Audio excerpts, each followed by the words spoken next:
الحمد لله نحمده ونستعينه ونستغفره ونؤمن به ونتوكل عليه ونعوذ بالله من شرور أنفسنا ومن سيئات أعمالنا من يهده الله فلا مضل له ومن يضلله فلا هادي له ونشهد أن لا إله إلا الله وحده لا شريك له ونشهد أن سيدنا ومولانا محمدا عبده ورسوله أما بعد فأعوذ بالله من الشيطان الرجيم بسم الله الرحمن الرحيم يا أيها الذين آمنوا إذا نودي للصلاة من يوم الجمعة فاسعوا إلى ذكر الله وذروا البيع ذلكم خير لكم إن كنتم تعلمون فإذا قضيت الصلاة فانتشروا في الأرض وابتغوا من فضل الله واذكروا الله كثيرا لعلكم تفلحون صدق الله المولانا العظيم قال النبي صلى الله عليه وسلم طلب الحلال فريضة بعد الفريضة او كما قال عليه الصلاة والسلام صدق الله المولانا العظيم وصدق رسوله النبي الكريم ونحن على ذلك لمن الشاهدين والشاكرين والحمد لله رب العالمين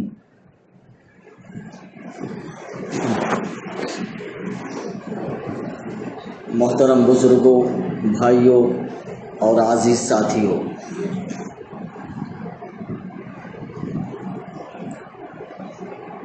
گزشتہ جمعوں سے بات چل رہی ہے آخرت کی تیاری کے سلسلے میں۔ یہ بات عرض کی گئی تھی کہ اگر ہم دنیا میں رب چاہی زندگی گزاریں گے تو وہاں آخرت میں من چاہی زندگی ہمیں نصیب ہوگی، لیکن اگر دنیا میں اپنی من چاہی ہم نے زندگی گزاری تو آخرت میں من چاہی زندگی ہمیں نہیں مل سکتی۔ آخرت میں من چاہی زندگی کے لیے رب چاہی زندگی اس دنیا کے اندر گزارنا ضروری ہے، کیونکہ دنیا آخرت کی کھیتی ہے۔ اللہ کے رسول صلی اللہ علیہ وسلم نے فرمایا الدنیا مزرعۃ الآخرہ، یہ دنیا آخرت کی کھیتی ہے۔ اب ظاہر سی بات ہے، انسان کھیتی کے اندر جو کچھ بوتا ہے وہی کاٹتا ہے۔ ایک کسان نے جو کچھ کھیتی کے اندر اپنے بویا ہے، جب وہ اس کے کٹنے کا وقت ہوگا تو وہی چیز اس کو ملے گی جو اس نے بویا تھا۔ ایسے ہی یہ دنیا ہے، ہم یہاں جو کچھ بوئیں گے کل آخرت میں وہی ہم کاٹیں گے۔ اگر ہم نے نیک عمل کیا ہے تو نیکی ہمیں ملے گی، اور اگر برا عمل کیا ہے تو برائی کا بدلہ ہمیں وہاں ملے گا۔ یہ دنیا ہے، دنیا میں کوئی بھی شخص ایسا نہیں ہے جس کی تمام خواہشات پوری ہو جائیں۔ دنیا خواہشات کے پوری کرنے کی جگہ ہے ہی نہیں، اور دنیا میں کسی بھی انسان کی خواہش پوری ہو ہی نہیں سکتی۔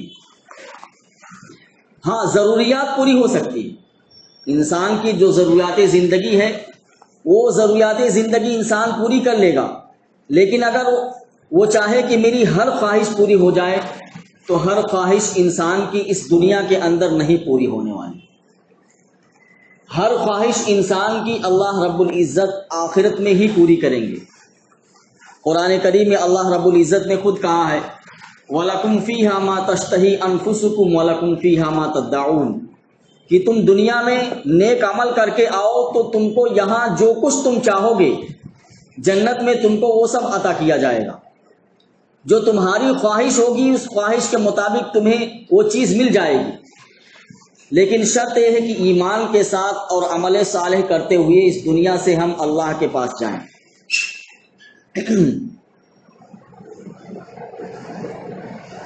اللہ رب العزت نے ہمیں اس دنیا کے اندر بھیجا۔ دیکھیے دنیا میں بھیجنے کا اللہ رب العزت کا جو مقصد ہے، وہ مقصد تو ہر کسی کو معلوم ہے کہ اللہ رب العزت کی بندگی کرنا۔ اور اللہ رب العزت نے جو اس دنیا میں انسان کو بھیجا ہے، اس بھیجنے کا مقصد بھی اللہ رب العزت نے قرآن کریم کے اندر بیان کر دیا ہے، وَمَا خَلَقْتُ الْجِنَّ وَالْإِنسَ إِلَّا لِيَعْبُدُونَ، کہ ہم نے جنات اور انسان کو صرف اپنی عبادت کے لیے پیدا کیا ہے۔ یعنی دنیا میں انسان اس وجہ سے آیا ہے تاکہ وہ اللہ کی عبادت کرے، اللہ کے حکم کے آگے اپنے سر کو جھکائے، اور اللہ کے رسول کے حکموں کے تابع دار بن کر اپنی زندگی کو گزارے۔ یہ انسان کی پیدائش کا مقصد ہے۔ لیکن چونکہ دنیا میں انسان آ گیا ہے، اور دنیا میں آنے کے بعد انسان کی بہت ساری ضروریات ہیں کہ ان ضروریات کو پورا کیے بغیر انسان اس دنیا میں رہ نہیں سکتا۔ مثال کے طور پر دنیا میں آ گیا تو اس کے لیے کھانا ضروری ہے، اگر وہ کھانا نہیں کھائے گا تو اس دنیا میں نہیں رہ سکتا۔ انسان اس دنیا میں آ گیا ہے تو اس کے لیے رہنے کے لیے کوئی گھر چاہیے، اگر گھر نہیں رہے گا تو کیسے دنیا کے اندر رہے گا؟ اسی طریقے سے اس کو پہننے کے لیے کپڑے کی ضرورت ہے۔ تو ضروریات زندگی جو بھی اس دنیا میں رہنے کے لیے ضروری ہے، اللہ رب العزت نے ان ضروریات کو پورا کرنے سے منع نہیں کیا ہے۔ بس شرط یہ ہے کہ ان ضروریات زندگی کو پورا کرنے کے چکر میں انسان اللہ رب العزت سے غافل نہ ہو جائے۔ اور ضروریات زندگی کو پورا کرنے کی اللہ کے رسول نے بھی ترغیب دی ہے۔ متعدد احادیث میں اللہ کے رسول نے انسانوں کو اور صحابہ کرام کو بتلایا ہے کہ اس دنیا میں آنے کے بعد تم اپنی ضروریات زندگی کو کس طریقے سے پورا کرو۔ ابھی جو میں نے آیت کریمہ آپ کے سامنے پڑھی ہے قرآن کی، یہ 28ویں پارے کی سورہ جمعہ کی آیت ہے۔ اس میں اللہ رب العزت جمعہ کے بارے میں ارشاد فرماتے ہیں، جمعہ کی نماز کے بارے میں کہہ رہے ہیں، یا ایھا الذین آمنوا اذا نودی للصلاۃ من یوم الجمعۃ فاسعوا الی ذکر اللہ۔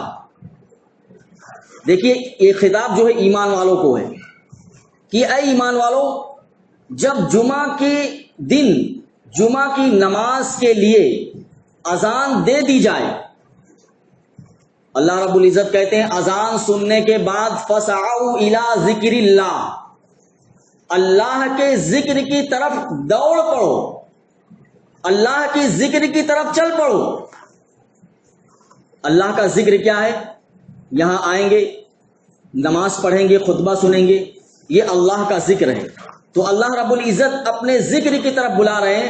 جمعہ کے دن جب جمعہ کی نماز کے لیے اذان دے دی جائے تو پھر مسلمانوں کے لیے ضروری ہے کہ وہ اللہ کے ذکر کی طرف مسجد آ جائیں۔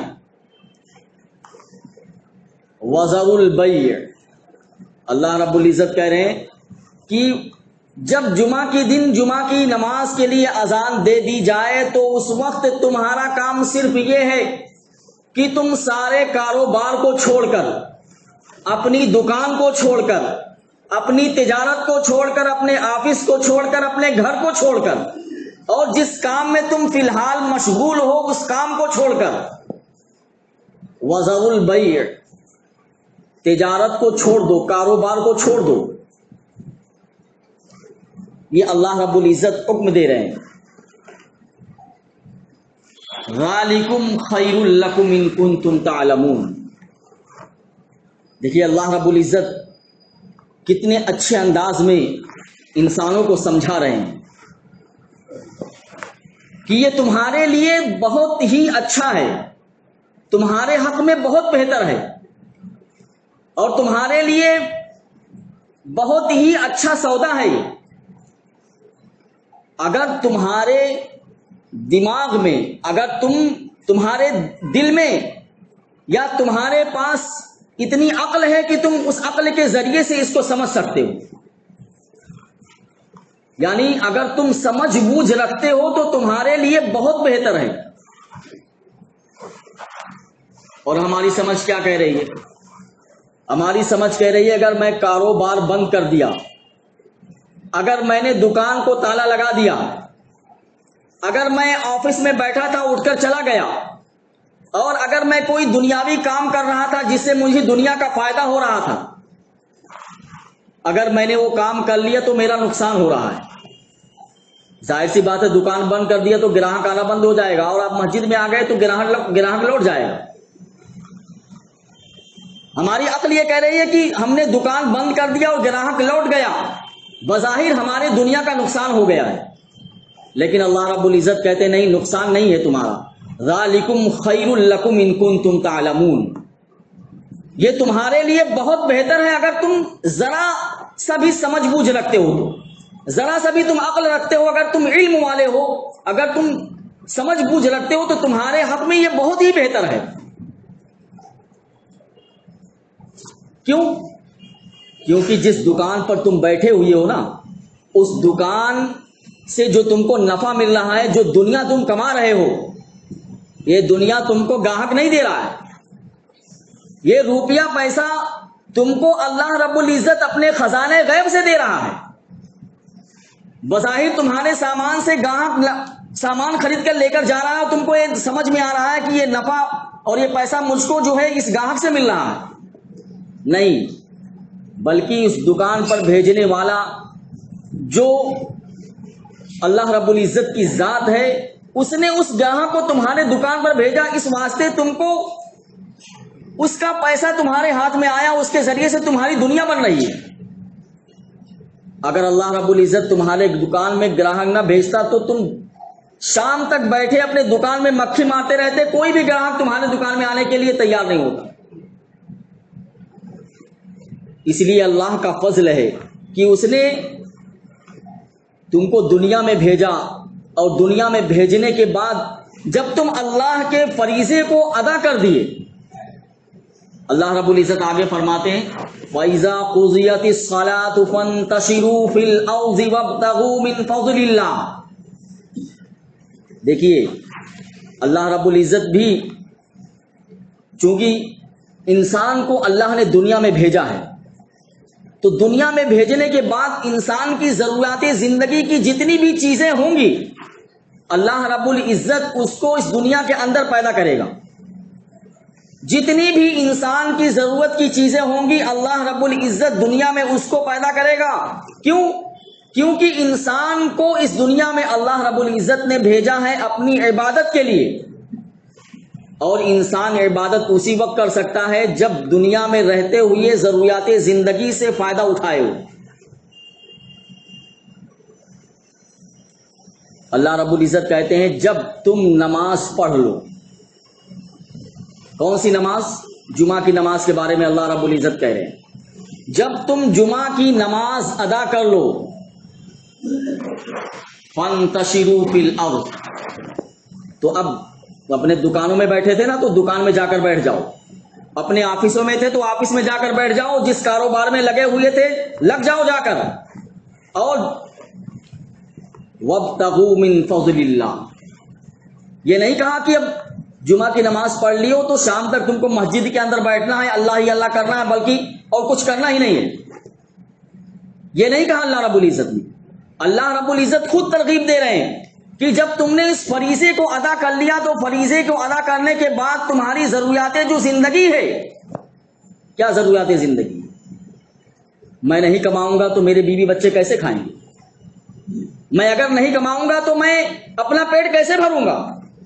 میں اگر نہیں کماؤں گا تو میں اپنے رشتہ داروں کی مدد کیسے کروں گا؟ میں اگر دنیا نہیں کماؤں گا تو پھر میں اس دنیا کے اندر کیسے زندگی گزاروں گا؟ دوسروں کے سامنے ہاتھ پھیلانے پر مجبور ہوں گا. اس لیے اللہ رب العزت بھی کہتے ہیں وَابْتَغُوا مِن فَضْلِ اللَّهِ، جاؤ اور اللہ کا فضل تلاش کرو. مفسرین کرام نے لکھا، اکثر بلکہ سارے کے سارے مفسرین نے کہہ دیا کہ وَابْتَغُوا مِن فَضْلِ اللَّهِ، فضل سے مراد یہاں اللہ کا رزق ہے. یہاں جو اللہ رب العزت نے کہا کہ اللہ کا فضل تلاش کرو، فضل سے مراد رزق ہے. کہ تم اللہ کے رزق کو دنیا کے اندر تلاش کرو، کیونکہ فضل جو ہے، رزق جو ہے اللہ کے فضل کے بغیر نہیں مل سکتا، رزق بھی اللہ کے فضل سے ہی ملتا ہے، اس لیے اللہ رب العزت نے رزق کو فرض تعبیر کیا ہے۔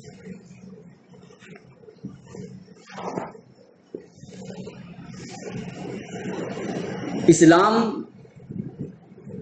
ضروریات زندگی کو پورا کرنے سے منع نہیں کرتا ہے، آپ ضروریات زندگی کو جتنی آپ کی ضرورت ہے آپ اس کو پورا کریں، لیکن اس ضروریات زندگی کو پورا کرنے کے لیے شریعت کو آپ کو اپنی نظر کے سامنے رکھنا پڑے گا۔ جیسے شریعت کہہ رہی ہے اسی کے مطابق آپ کو اپنی ضروریات زندگی کو پوری کرنا ہے۔ شریعت نے آپ کو آزاد نہیں چھوڑ دیا ہے۔ آپ نے جب کلمہ پڑھ لیا تو کلمہ پڑھنے کے بعد آپ آزاد نہیں ہیں۔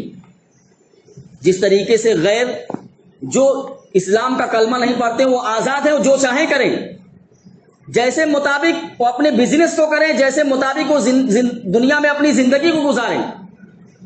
لیکن آپ نے جب اسلام کے کلمے کو پڑھ لیا ہے تو کلمے پڑھنے کے بعد آپ آزاد نہیں رہے، آپ شریعت کے دائرے میں آ گئے ہیں۔ جتنا شریعت آپ کو کہے گی، جس طریقے سے کہے گی، آپ کو اسی طریقے سے اپنی ضروریات زندگی کو پوری کرنی ہے۔ اور اگر من چاہی زندگی گزار کر گئے نا، تو میں نے کہا رب چاہی زندگی اگر آپ کو دنیا میں گزار رہے ہیں تو من چاہی زندگی وہاں ملے گی، لیکن اگر من چاہی آپ زندگی گزار رہے ہیں دنیا میں اور وہاں بھی چاہیں آخرت میں من چاہی زندگی مل جائے تو ایسا نہیں ہو سکتا ہے۔ اس لیے آپ شریعت کے دائرے میں آ گئے ہیں۔ اسلام اور شریعت جو بھی اصول بتائے گی آپ اصول کے مطابق اپنی زندگی کو آپ گزاریں گے۔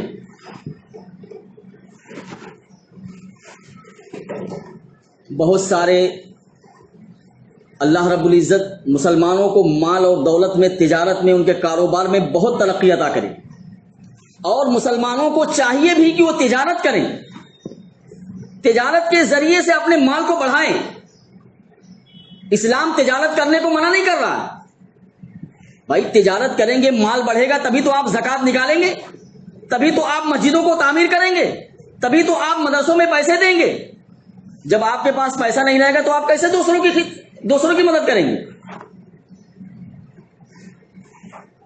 لیکن جو اصول شریعت نے تجارت کے بتائے ہیں، جو بزنس کے اصول بتائے ہیں، انہی اصول کے مطابق اگر ہم اس تجارت کو، اس بزنس کو کر رہے ہیں تو ہمارا بزنس اس دنیا میں بھی اللہ ترقی عطا کرے گا، اور اس بزنس میں جو ملنے والا اجر و ثواب ہے، اس تاجر کا جو اجر و ثواب ہے، اللہ رب العزت کل قیامت کے دن ہمیں ادا کرے گا۔ اللہ کے رسول نے کیا کہا؟ التاجر الصادق الامین مع النبیین والصدیقین والشہداء والصالحین۔ سچے تاجر کے بارے میں اللہ کے رسول نے کہا کہ وہ تاجر جو اپنے تجارت میں سچا ہو، امانت دار ہو، تو اس تاجر کا حشر کل قیامت کے دن اللہ کے رسول نے کہا کس کے ساتھ ہوگا؟ مع النبیین، نبیوں کے ساتھ ہوگا، والصدیقین، صدیقین کے ساتھ ہوگا، والشہداء، شہداء کے ساتھ ہوگا، والصالحین، اور نیک لوگوں کے ساتھ ہوگا۔ یعنی جہاں نبی کھڑا ہوگا کل قیامت کے دن، یہ سچا تاجر بھی اس نبی کے ساتھ ہوگا۔ کتنا بلند مقام ہے نبیوں کا، انبیاء کرام کا کتنا بلند رتبہ ہے، اور اس بلند رتبے تک پہنچ جائے گا کون؟ جس نے اپنی تجارت میں امانت داری اور سچائی سے کام لیا ہو۔ والشہداء، اور شہداء کے ساتھ اس کا شمار ہو رہا ہے۔ سچے اور امانت دار تاجر کا شمار اللہ کے رسول نے کہا کہ شہداء کے ساتھ ہوگا۔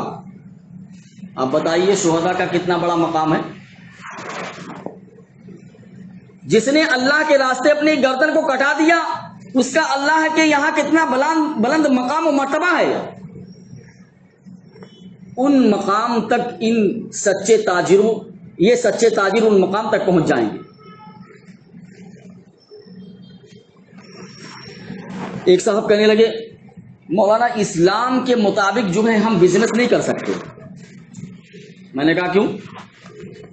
کہا اس وجہ سے کہ اسلام میں اتنی ساری حرام چیزیں ہیں کہ ہم اس سے بچ ہی نہیں سکتے. کہا حلال چیز بہت تھوڑی سی ہے اور حرام تو بھری پڑی ہیں, قدم قدم پہ ہم کو لحاظ کرنا پڑتا ہے. میں نے کہا کیا اسلام میں آپ نے کیا سمجھ لیا, کیا مطالعہ کیا آپ نے کہ اسلام میں ساری چیزیں, بہت ساری چیزیں حرام ہیں اور تھوڑی سی چیزیں حلال ہیں؟ کہا دیکھیے دنیا جو یہ بزنس چلا رہی ہے اور دنیا میں جو کچھ بڑے بڑے بزنس مین ہیں وہ اسی طریقے سے ہی پیسہ حاصل کرتے ہیں. میں نے کہا اسلام نے اس طریقے سے پیسہ حاصل کرنے سے منع نہیں کیا ہے. آپ کس چیز کا کاروبار کرتے ہیں؟ کہا میں ہول سیلر ہوں. میں نے کہا آپ بتائیے, اگر آپ چاول فروخت کرتے ہیں, آپ کسی کو چاول دے رہے ہیں, تو اس چاول کی تجارت حلال ہے یا حرام ہے بتائیے مجھے. کہا چاول کی تجارت حلال ہے. میں نے کہا یہ حرام کب بنے گی؟ یہ چاول کی تجارت کو جو اللہ کے رسول نے یا شریعت نے جو حلال کر رکھا ہے, تم اس کو اپنے طرز عمل سے حرام کب کرو گے؟ میں نے کہا وہ حرام اس وقت ہوگی جب تم ناپ تول میں کمی کرو گے. کسی کو دینا ہے 25 کلو اور دے دو گے تم 24 کلو. اور مزید ظلم یہ کہ تم اس میں چھوٹے چھوٹے جو وائٹ پتھر ہوتے ہیں وہ بھی بھر دو گے, اور یہ دھوکہ ہو جائے گا. اور تم نے دوسرے کو دھوکہ دیا, اس دھوکے کے ذریعے سے تم رقم حاصل کر رہے ہو, اور یہ رقم تمہارے لیے حلال نہیں ہوگی. دیکھیے شریعت نے ایک چیز کو حلال کیا تھا, لیکن ہم نے اپنے عمل سے اس کو حرام کر دیا. کیا نہیں بھائی میں جتنا ناپ تول تھا میں اتنا پورا کرتا, اور وزن بڑھانے کے لیے چھوٹے چھوٹے پتھر اس میں نہیں ملاتا. اللہ کے رسول ایک مرتبہ بازار تشریف لے گئے, ایک صحابی کو دیکھا کہ غلہ فروخت کر رہے ہیں. اللہ کے رسول نے ہاتھ ڈال دیا غلے کے اندر اور دیکھا کہ نیچے سب جو گیہوں تھا, جو بھی غلہ تھا وہ گیلا ہے. تو اللہ کے رسول نے کہا یہ کیا؟ کہا نہیں اللہ کے رسول, وہ بارش ہو گئی تھی نا اس لیے غلہ بھیگ گیا. تو اللہ کے رسول نے کہا تم اس بھیگے ہوئے غلے کو اوپر کیوں نہیں رکھا تاکہ لوگوں کی نگاہ پڑے کہ یہ غلہ بھیگا ہوا ہے؟ اللہ کے رسول نے کہا من غشنا فلیس منا, جو شخص دھوکہ دے وہ ہم مسلمانوں میں سے نہیں ہو سکتا ہے. بتائیے بارش تھی غلہ بھیگ گیا تھا, کوئی صحابی ایسے نہیں تھے کہ مطلب بتاتے نہیں اسے, لیکن اللہ کے رسول نے امت کو تعلیم دی کہ اس طریقے سے دھوکہ دے کر کسی کی رقم حاصل کر لینا, اپنے غلے کو فروخت کر دینا, یہ اسلام میں پسندیدہ نہیں ہو, اس کا پیسہ حلال نہیں ہوگا. تو شریعت نے, اور علماء کو کیا کہتے, نہیں علماء کے پاس مت جائیے گا. بزنس کے بارے میں معلوم کرنے کے لیے علماء کے پاس تو بالکل نہیں جائیے. کیوں؟ کیونکہ ایسی کنڈیشن وہ بتا دیتے ہیں کہ ہم وہ کام کر ہی نہیں سکتے. آپ جانتے ہیں قرآن کریم کا ترجمہ پڑھیے. قرآن کریم میں شعیب علیہ السلام کی قوم کے بارے میں اللہ رب العزت نے کیا کہا ہے. شعیب علیہ السلام کی قوم بزنس مین تھی, تجارت کیا کرتی تھی گلوں کا, اور شعیب علیہ السلام ان سے کہتے تھے کہ تم دیکھو اس ناپ تول میں کمی مت کرو. یعنی جب تم کسی کو دیتے ہو نا تو بالکل کم کر کے دیتے ہو, اور کسی سے جب لیتے ہو تو زیادہ بڑھا کر لے لیتے ہو. یہ تم ناپ تول میں کمی مت کرو, انصاف کے ساتھ کام لو. اور یہ تم ناپ تول میں جو کمی کر رہے ہو تمہارے لیے بربادی ہے. اس کے لیے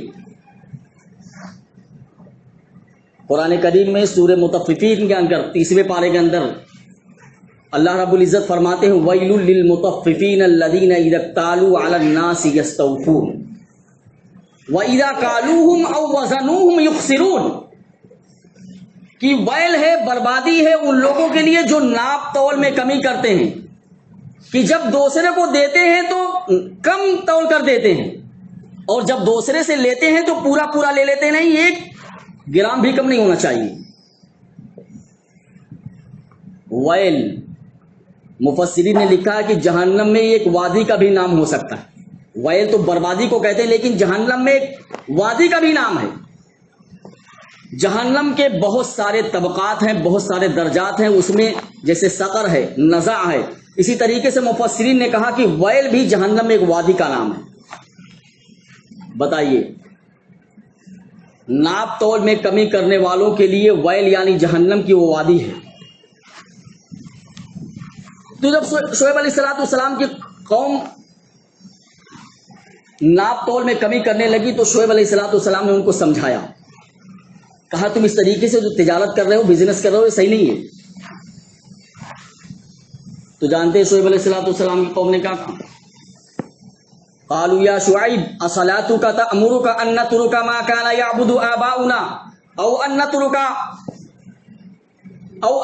ما یشاء ما نشاء، یعنی شعیب کیا تمہاری نماز ہم کو یہ حکم دے رہی ہے کہ ہم اس چیز کو چھوڑ دیں جو ہمارے آبا و اجداد کرتے آئے ہیں، اور تم چاہتے ہو کہ ہم اپنے مال میں اپنے اختیار سے اور اپنے آپ کوئی بھی مال میں کوئی بھی کمی بیشی نہ کریں، بلکہ ہم تمہاری مرضی کے مطابق، تمہارے رب کی مرضی کے مطابق ہم اپنے مال میں تصرف کریں؟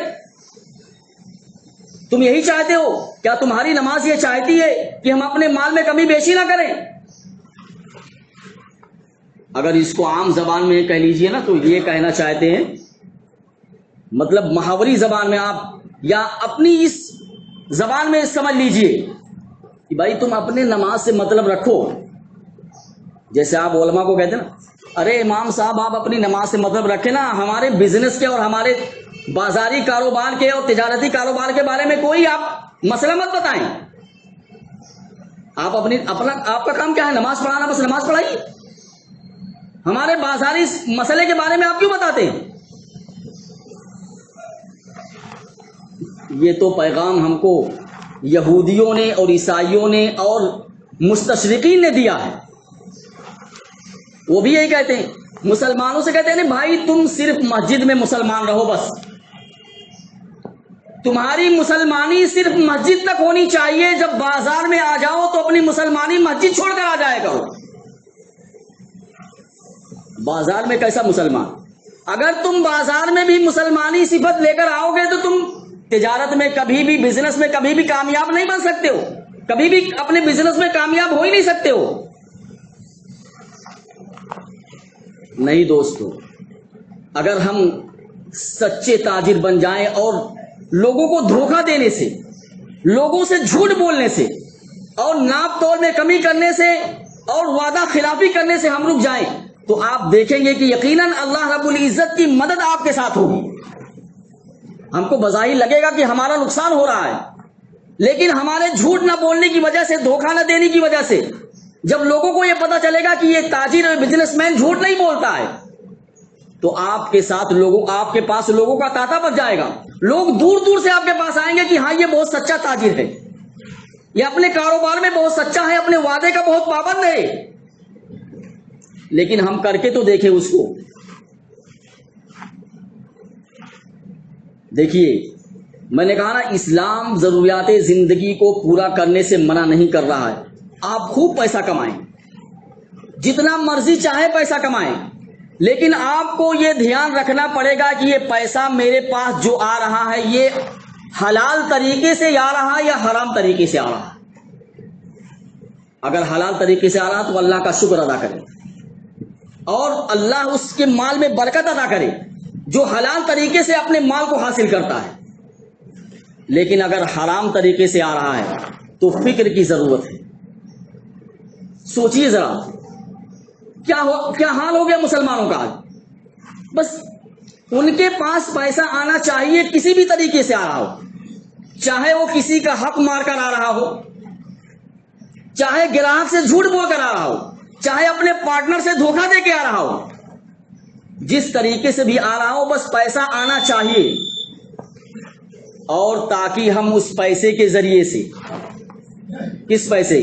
وہی جو حرام کا پیسہ آ رہا ہے، اس حرام کے پیسے میں سوسائٹی کے اندر اپنے اسٹیٹس کو بلند کر سکیں، اور تاکہ ہم حرام کے پیسے سے ہر سال نئے ماڈل کی گاڑی خرید سکیں، تاکہ ہم اس حرام کے پیسے سے اپنے بچے کو کسی مہنگے انگلش اسکولوں میں اس کی تعلیم دلوا سکیں۔ اور ہم پیسہ حرام کا ہمارے پاس اس وجہ سے آئے تاکہ ہم شادی کے موقع پر اپنی جھوٹی عزت کا بھرم قائم رکھ سکیں۔ اسٹیٹس کو بلند کرنے کے لیے پیسے کسی بھی طریقے سے آئے، بس آنا ہی چاہیے، لیکن دوستو ذرا خیال رکھیے، یہ پیسہ ہمارے پاس آ تو جائے گا، اب ذرا عقل سے سوچیں، ہم نے جھوٹ بول کر ہم نے 5,000 روپے کما لیے اور ہم کو ہو گیا نفع 1,00,000 روپے کا، اور اس میں سے 5,000 روپے جو ہے وہ جھوٹ کے ہیں۔ بتائیے 5,000 روپے ان لاکھوں روپے کو بھی برباد کر دے گا؟ 5,000 روپے کے لیے تم نے جھوٹ بول دیا اور تم کو نفع ہو گیا 1,00,000 روپے کا، اور اس 5,000 روپے تمہارے 1,00,000 روپے کو بھی برباد کرنے والے ہیں۔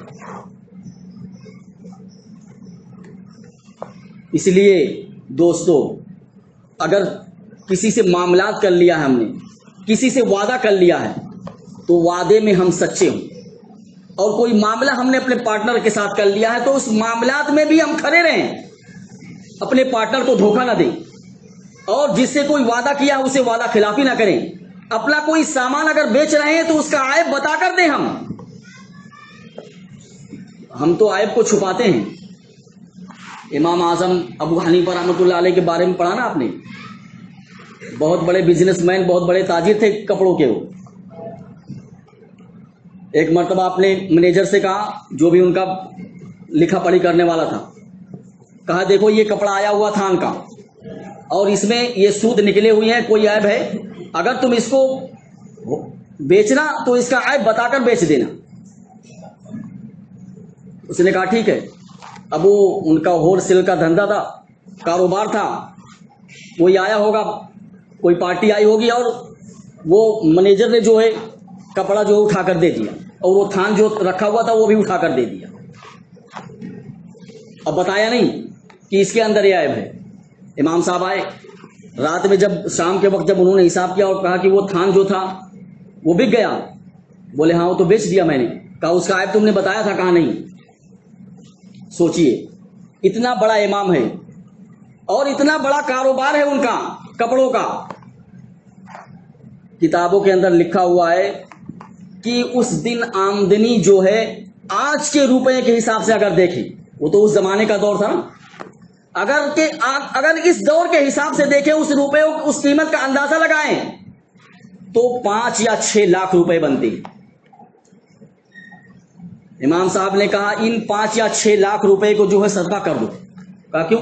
کہا اس وجہ سے کہ تم نے اس گراہک کو وہ مال بیچ دیا اور تم نے اس کا عیب نہیں بتایا اس کو، اور یہ روپیہ میرے لیے حلال نہیں ہے۔ ساری کی ساری رقم کو صدقہ کروا دیا امام صاحب نے۔ بتائیے، یہ حال تھا، اور ہمارا حال کیا ہے؟ اگر موقع مل جائے تو ہم اس سامان کے عیب کو کسی بھی طریقے سے چھپا کر بیچ دیں گے گراہک کو، تاکہ پیسہ ہم کو پروفٹ مل جائے۔ ہم کو تم نقصان اگر تمہارا ہو گیا ہے، تم اس کو گراہک کو بتا کر دے دو کہ بھائی یہ دیکھیے اس میں عیب ہے، میں اس کو تو اتنے میں بیچنا چاہتا تھا لیکن یہ عیب نکل گیا ہے، اب میں اس کو اتنے میں بیچ رہا ہوں، اگر تم راضی ہو، تم کو پسند ہے تو لے سکتے ہو۔ تم یہ بولنے میں کیا حرج ہے؟ دوستو، اللہ رب العزت ہمیں بھی اور آپ کو سچا پکا تاجر بنائے، اور اللہ کے رسول نے جو حدیث میں تاجروں کے بارے میں بتایا ہے کہ ان کا شمار نبیوں، صدیقوں اور شہداء کے ساتھ ہوگا، اللہ رب العزت ہمیں بھی ان میں شمار کر دے۔ وآخر دعوانا الحمدللہ رب العالمین۔